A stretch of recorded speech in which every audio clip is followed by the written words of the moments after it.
కొంతమంది spoken English మన book stalls చూస్తే 30 డేస్లో ఇంగ్లీష్ నేర్చుకుంటారని కొన్ని బుక్స్ ఉంటాయి మనకు. అలా నేర్చుకోవడం వల్ల 30 డేస్లో నిజంగా మనం ఇంగ్లీష్ నేర్చుకోగలుగుతామా? సార్ అది ఒక బుక్ పేరు చెప్తాను మీకు. గంటల ఇంగ్లీష్, గడగడ ఇంగ్లీష్, ఒక రోజులో ఇంగ్లీష్, 30 రోజుల్లో ఇంగ్లీష్.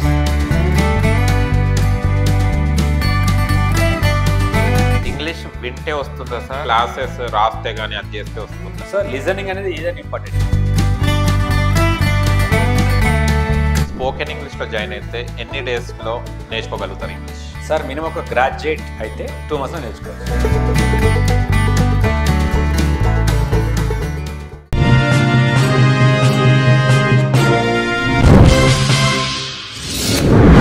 స్పోకెన్ ఇంగ్లీష్లో జాయిన్ కావాలంటే ఎలాంటి గ్రేడ్స్ అంటే కొంతమంది మాట్లాడుతుంటారు అదే ఇంగ్లీష్ అనుకుంటారు, కొంతమందికి ఏమో అసలుకే రాదు.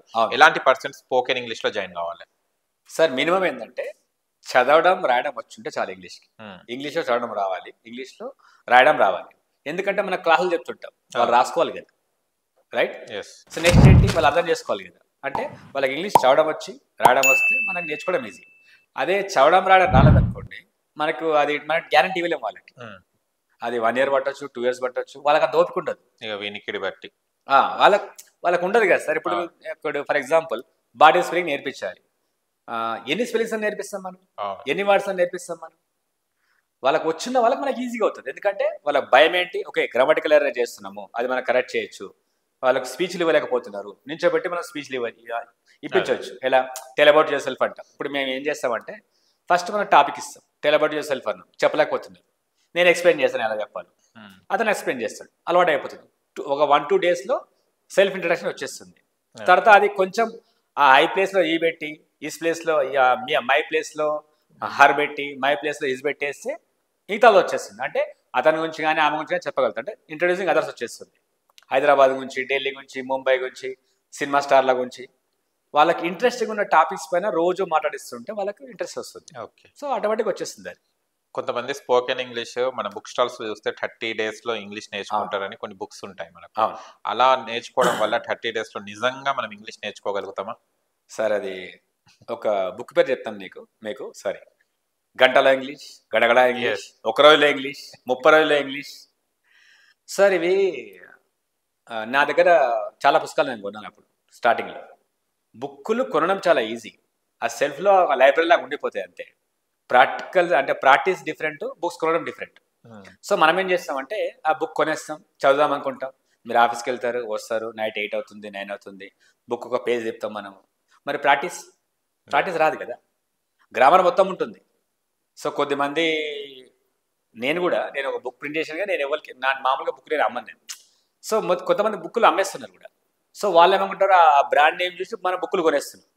కానీ బుక్కులు కొనడం కాదు కదా. ప్రాక్టీస్ కావాలంటే ఇంకొకరితో మీరు మాట్లాడాలి కదా ఫస్ట్. మనం చదువుకోవడానికి పని చేస్తే అవి మాట్లాడడానికి పని చేయవు. మాట్లాడాలంటే ఖచ్చితంగా టాపిక్ ఉండాలి మనకు. ఎవరి గురించి అంటే X party versus Y party debate, right? X hero versus Y hero, ఈ సినిమా వర్సెస్ ఆ సినిమా, లేదా ఈ ప్లేస్ ఆ ప్లేస్, ఏదో ఒకటి మీకు ఒక బర్నీ టాపిక్ ఉండాలి కదా మాట్లాడడానికి. అంటే కిక్ ఉండాలి కదా. ఆ కిక్ లేనప్పుడు మనం మాట్లాడలేం కదా. అంటే బుక్ మనకి కిక్ ఇవ్వదు, సబ్జెక్ట్ వస్తుంది. ప్రాక్టీస్ ఇక్కడ ప్రాక్టీస్ కావాలంటే క్లాస్ ఉండాలి. ఇప్పుడు మన ఇద్దరు ఫ్రెండ్స్ కలిసాం, ఏం చేస్తామంటే మనం తెలుగులో మాట్లాడుకుంటాం, వాడికి వచ్చి ఇంగ్లీష్ మనకు వచ్చు, మనం మాట్లాడాం. అదే ఒక క్లాస్లో జాయిన్ అయితే ఏమవుతుందంటే ఖచ్చితంగా మనం మాట్లాడాలి. ఎందుకంటే డబ్బులు కడుతున్నాం కదా సార్. అవును, మనకు ఒక ఫీలింగ్ ఉంటుంది, మనకు మండుతుంది అప్పుడు. కాబట్టి మనం నేర్చుకుంటాం. అన్నోన్ పర్సన్తో మనం ఈజీగా మాట్లాడతాం, నోన్ పర్సన్తో మాట్లాడడం. ఎందుకంటే వాడు ఒప్పుకోడు, ఏమంటాడు, ఒక్కరా బై తెలుగులో మాట్లాడు అంటాడు. అప్పుడు ఏమవుతుంది, మనం దిగిపోతాం. మన ఫ్రెండే కదా, ఎందుకు లేవిద్దాం గొడవ అని మనం తెలుగులో మాట్లాడతాం అప్పుడు. సో క్లాస్కి వెళ్తే మనం డబ్బులు పే చేస్తున్నాం కాబట్టి ఖచ్చితంగా మాట్లాడతాం. అంటే క్లాస్లో జాయిన్ కమ్మని కాదు, అట్మాస్ఫియర్ కోసం అంతే. ఓకే, స్పోకెన్ ఇంగ్లీష్లో జాయిన్ అయితే ఎన్ని డేస్లో నేర్చుకోగలుగుతారు ఇంగ్లీష్? సార్ మినిమం ఒక గ్రాడ్యుయేట్ అయితే 2 monthsలో నేర్చుకోవచ్చు. ఓకే, అదే 10th ఇంటర్ అనుకోండి, 3 months పడుతుంది అంతే. 3 months ఈజీగా పడుతుంది. ఓకే, మినిమం మాట్లాడగలుగుతారు. సార్ ఇంగ్లీష్ అంటే ఏం లేదు, క్వశ్చన్కి ఆన్సర్ ఇవ్వడము, రైట్? మనం క్వశ్చన్ చేయడము, టాపిక్స్ పైన మాట్లాడడం, తెలిసిన టాపిక్స్ పైన మాట్లాడడం, తెలియని టాపిక్స్ కాదు. ఓకే, తెలిసిన టాపిక్స్ సార్ తెలిసిన టాపిక్స్ మనం మాట్లాడగలుగుతాం కదా. తెలియని టాపిక్ మీరు మాట్లాడాలంటే అది చదివి ఉండాలి, నేర్చుకుని ఉండాలి. కనీసం మీరు పేపర్ తెలుగులో చదివినా సరే ఆ టాపిక్ మీరు ఇంగ్లీష్లో మాట్లాడగలుగుతారు, తెలిసింది కాబట్టి. ఓకే. మరి తెలియని టాపిక్ అంటే నేర్చుకోవాల్సిందే కదా. ఇప్పుడు మనం మహాత్మా గాంధీ గురించి ఈజీగా మాట్లాడగలుగుతాం, ఎందుకంటే తెలుసు కాబట్టి. చిరంజీవి గురించి మాట్లాడతాం, హైదరాబాద్ గురించి మాట్లాడతాం, ఒక పొలిటీషియన్ గురించి మాట్లాడతాం. మరి మిగతా వాళ్ళ గురించి మనం తెలియదు కదా, విషయం తెలియనప్పుడు ఎలా మాట్లాడగలుగుతాం, మాట్లాడలేం కదా. ఓకే. మీ ఇన్స్టిట్యూట్లో స్పోకెన్ ఇంగ్లీష్ ఎలా నేర్పిస్తారు సార్? మనం ఏం చేస్తామంటే ఫస్ట్ వాళ్ళకి మీనింగ్ ఏం రావనుకోండి, ఫస్ట్ మనం మీనింగ్ నేర్చుకుంటాం. ఎలా చాలా మందికి ఏంటంటే నాకు వచ్చారు కూడా రాదు, వచ్చిన ఒక చిన్న టెస్ట్ ఉంటుంది మన దగ్గర. ఐ అంటే నేను, మీ అంటే నన్ను నాకు, మై అంటే నాది, మైన్ అంటే రాదు మళ్ళీ. అరే మైన్ ఏంటి ఇక్కడ చూసాం అనుకుంటారు, వాళ్ళ తప్పు చేస్తుంటారు. మైన్ అంటే నాదే. అదే దేర్కి డిఫరెన్స్ తెలియదు వాళ్ళకు. దేర్ అంటే అక్కడ అంటారు, దేర్ అంటే అక్కడ కాదు, THIR దేర్ అంటే వాళ్ళ యొక్క, దేర్స్ అంటే వాళ్ళదే. ఈ ప్రొనౌన్స్ మనం ఫస్ట్ రావాలి. తర్వాత ఏం చేస్తామంటే tell about your self, tell about your school, tell about your college, tell about favourite hero, tell about favourite heroine. ఇలా వాళ్ళకి మనం రోజు ఒక టాపిక్ ఇస్తాం మాట్లాడడానికి. వాళ్ళు పికప్ అయ్యారు అనుకోండి, డిబేట్స్ ఉంటాయి. Monday GD group discussion, Andhra versus Telangana, India versus America. Tuesday story telling, ఒక సినిమా, ఒక ఇన్సిడెంట్, ఎనీథింగ్, ఒక స్టోరీ చెప్పాలి వాళ్ళు, మనం కరెక్షన్ చేస్తుంటాం వాళ్ళకి. వెన్స్డే రోల్ ప్లేయింగ్ ఉంటుంది. రోల్ ప్లేయింగ్ అంటే లైక్ సినిమా స్టార్ కావచ్చు, లేదంటే ఒక కమిషనర్ కావచ్చు, లేదా CM కావచ్చు, రోల్ ప్లే ఉంటుంది. అలా ఆ రోల్ తీసుకొని వాళ్ళు ప్లే చేసి మిగతా వాళ్ళు క్వశ్చన్ చేస్తారు, వాళ్ళు ఆన్సర్ ఇవ్వాలి. థర్స్డే పబ్లిక్ స్పీకింగ్ ఉంటుంది, ఒక టాపిక్ ఇచ్చాం, టెల్ అబౌట్ హైదరాబాద్ అని నుంచి ఎక్స్ప్లెయిన్ చేయాలి మీరు. అప్పుడు మీకు స్టేజ్ ఫియర్ తగ్గిపోతుంది. ఫ్రైడే టెలిఫోన్ స్కిల్స్ ఉంటాయి, ఇంగ్లీష్లో కాల్స్ వస్తే ఇంగ్లీష్ ఆన్సర్ ఇవ్వాలి, మనం యాక్షన్ చేస్తాం అనమాట. ఫ్రైడే టెలిఫోన్ స్కిల్స్ ఉంటాయి. ఓకే. ఇట్లా కంటిన్యూ ప్రాక్టీస్ ఉంటుంది మనకు. ఓకే. ఇప్పట్లో కాల్ సెంటర్స్ లో కూడా ఇంగ్లీష్ లేకుంటే అసలు కాల్ సెంటర్ దగ్గర కూడా రానియరు వాళ్ళు, బికాస్ మెయిన్ ఇంగ్లీష్. అవును సార్. ఇంగ్లీష్ వచ్చిన వాడే అక్కడ సెలెక్ట్ అవ్వడం జరుగుతుంది. అవును. 3-4 రౌండ్స్ ఉంటాయి వాళ్ళకు, దాంట్లో ఇంగ్లీష్ నే వాళ్ళు పర్టికులర్ గా చూస్తారు. ఏ రౌండ్ అయినా, ఇంట్రొడక్షన్ రౌండ్ అని, గ్రూప్ డిస్కషన్, జామ్ అని అలాంటివి చేస్తుంటారు. ఇలాంటి వాళ్ళు కూడా మీ దగ్గరకు వచ్చి ఇంగ్లీష్ నేర్చుకుంటారా సార్ కాల్ సెంటర్ వాళ్ళు? అసలు మీరు నమ్మరు, మేనేజర్లు, ఇంజనీరింగ్ చేసేవాళ్ళు, MCA చేసేవాళ్ళు, MBA చేసేవాళ్ళు, ఏం లేదు సార్ ఇక్కడ కాన్ఫిడెన్స్ ఉండదు వాళ్ళకు. ఆ కాన్ఫిడెన్స్ మనం రగిలించగలిగితే ఇంగ్లీష్ వచ్చేసినట్టు. ఓకే. ఇంటర్వ్యూస్ కి అటెండ్ అయ్యే వాళ్ళకు ఇంగ్లీష్ ఎలా యూజ్ అవుతుంది సార్? సార్ ఇప్పుడు ఇంటర్వ్యూకి ఏమవుతుందంటే వాళ్ళకి సబ్జెక్ట్ వస్తుంది, మీరు ఇంజనీర్, మీకు సబ్జెక్ట్ వచ్చు, మరి అది మీరు కన్వే చేయగలగాలి కదా. కన్వే చేయాలంటే ఇంగ్లీష్లో మాట్లాడాలి కదా, నేర్చుకోవాల్సిందే. ఓకే సార్ మీరు నమ్మరు, సెల్ఫ్ ఇంట్రడక్షన్ రాదు చాలా మందికి, అంటే ఆర్డర్ రాదు, వాళ్ళు చెప్పేస్తారు అంతే. సో ఆర్డర్ ఇంపార్టెంట్ కదా, నేర్చుకోవాల్సిందే. ఓకే. చాలా వరకు బీటెక్లు ఎంటెక్లు చదువుతారు కానీ ఇంటర్వ్యూస్లో ఫెయిల్ అయ్యి జాబ్స్ లేక చాలా మంది బయట తిరుగుతున్నారు. అదే మనం అనుకునే పాయింట్ ఏంటంటే సార్, అకాడమిక్స్ వాళ్ళు ఇంపార్టెన్స్ ఇస్తారు. నర్సరీ నుంచి మొదలుపెట్టి డిగ్రీ PG వరకు కూడా వాళ్ళు ఇంపార్టెన్స్ ఇచ్చేది ఏంటంటే సర్టిఫికేట్కి. ఫైనల్ ఇయర్లో నాకు జాబ్ వస్తుంది అంటే అప్పుడు ప్రిపరేషన్, అప్పుడు మాట్లాడడం స్టార్ట్ చేస్తాడు. ఇప్పుడు మన హ్యాపీ డేస్ సినిమా లాగా తెలుగు మాట్లాడుకుంటారు అంతే, ఇంగ్లీష్ మాట్లాడే ఛాన్స్ ఎక్కడ ఉంటుంది? మీరు చూసారు ఒక హీరో లాస్ట్కి వెళ్ళి ఒక ఫ్రెండ్స్ పుష్ చేస్తానో, హీరోయిన్ పుష్ చేస్తానో, లాస్ట్ మూమెంట్ లో ఇంగ్లీష్ లో మాట్లాడి జాబ్ కొట్టేస్తాడు.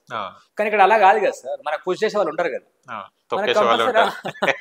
రికమెండేషన్ ఉండదు కదా, మీరు మాట్లాడాలి కదా. అంటే ఒక 1 year ముందే మీరు ప్రాక్టీస్ చేయాలి. ఓకే. ప్రాక్టీస్ లేని రాదు కదా, practice is must. Okay. Me institute లో అంటే ఆఫ్లైన్ క్లాసెస్ తో పాటు ఆన్లైన్ క్లాసెస్ కూడా ఉంటాయా సార్? అవును సార్, ఆన్లైన్ క్లాసెస్ కూడా చెప్తారా? ఆన్లైన్ క్లాసెస్ బెస్టా, ఆఫ్లైన్ క్లాసెస్ బెస్టా ఇన్ యువర్ వ్యూ? సార్ ఇప్పుడు ఎలా ఉంటుందంటే కొద్ది మందికి వాళ్ళు ఎక్కడే ఉంటుంది.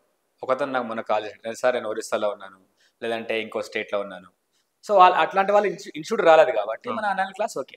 ఓకే. ఎంతమందికి చెప్తారు ఒకటేసారి? సార్ ఇప్పుడు మీకు జూమ్ ఉంది అనుకోండి, మనం 100 మంది చెప్పేయచ్చు. ఓకే. ఎందుకంటే మీరు కూడా టైం కేటాయించాలి ఒక స్టూడెంట్ కంటే, మీకు కూడా కొంచెం అంటే నా ఉద్దేశం ఏంటంటే మినిమం 10 members ఉంటే బెటర్. అంతకంటే కష్టం.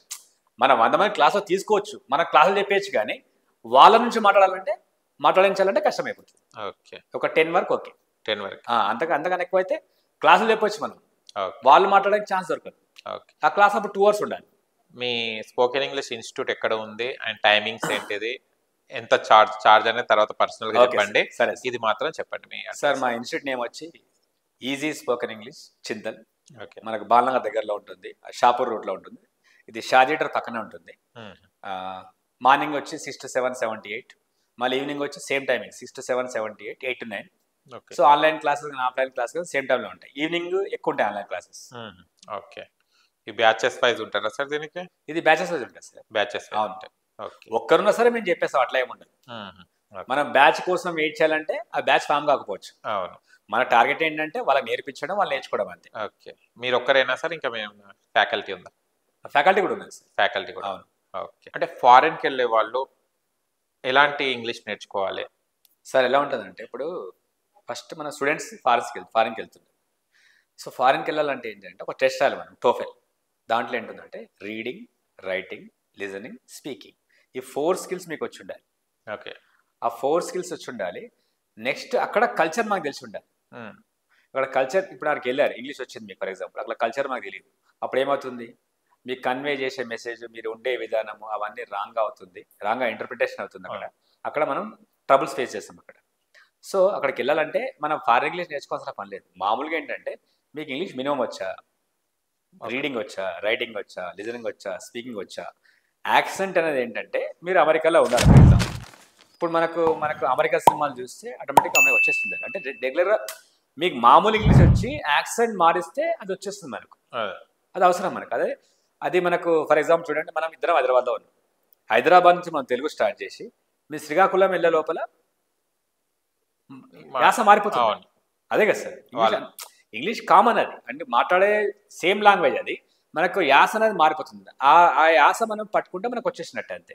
ఇప్పుడు మీరు అంటే కంట్రీ టు కంట్రీ వాళ్ళు మాట్లాడే సేమ్ ఇంగ్లీషే, ఆ యాస అంటే ఆ యాక్సెంట్ అనేది మీకు నేర్చుకోవాలంటే మనం అది ప్రాక్టీస్ చేయాలి అంతే.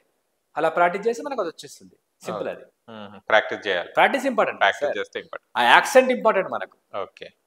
అండ్ స్టేట్ని బట్టి కంట్రీని బట్టి మారిపోతుంది అది, అంతే. ఓకే. సాఫ్ట్వేర్ కంపెనీలో వర్క్ చేస్తుంటారు కదా, అవును, వాళ్ళకు కూడా ఇంగ్లీష్ చాలా ట్రబుల్ ఉంటుంది, బికాజ్ ఇంగ్లీష్ తోనే వర్క్ నడుస్తుంది. అవును సార్. అలాంటి వాళ్ళకు మీరు ఇచ్చే సలహా ఏంటిది? సార్ ఇప్పుడు ఎవరైనా సరే మామూలుగా జనరల్ ఇంగ్లీష్ నేర్చుకోవాల్సిందే. ఇప్పుడు మీరు క్లయింట్ బేస్ని బట్టి మీ ఇంగ్లీష్ మారిపోవాలి.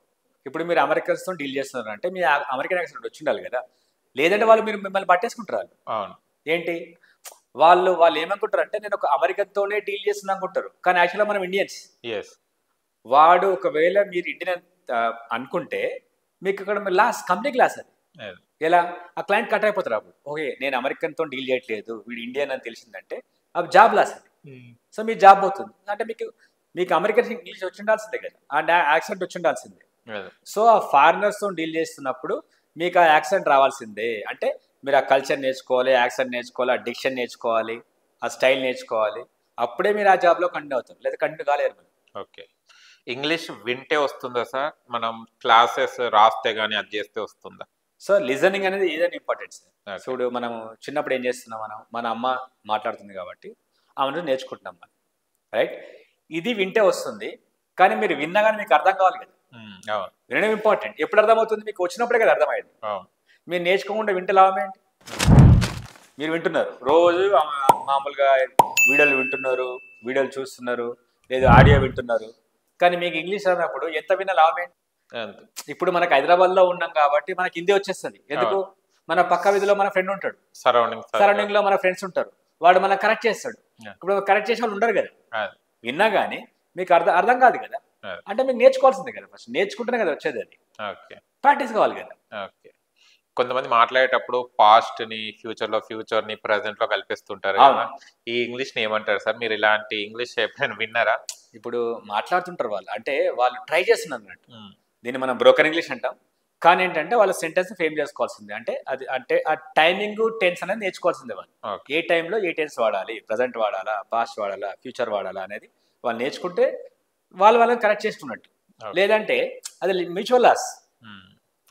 ఇప్పుడు ఆఫీస్ క్లాసు, మీ class, career loss, increment loss. So అది మనకు అవసరమే కదా sir. Thank you so much sir. And spoken ఇంగ్లీష్లో చాలా విషయాలు నేర్చుకోవాల్సి ఉంటుంది, అన్నీ తెలుసని అనుకుంటాం, కానీ మీరు చాలా చక్కగా చెప్పడం జరిగింది. Thank you so much. Thank you very much sir.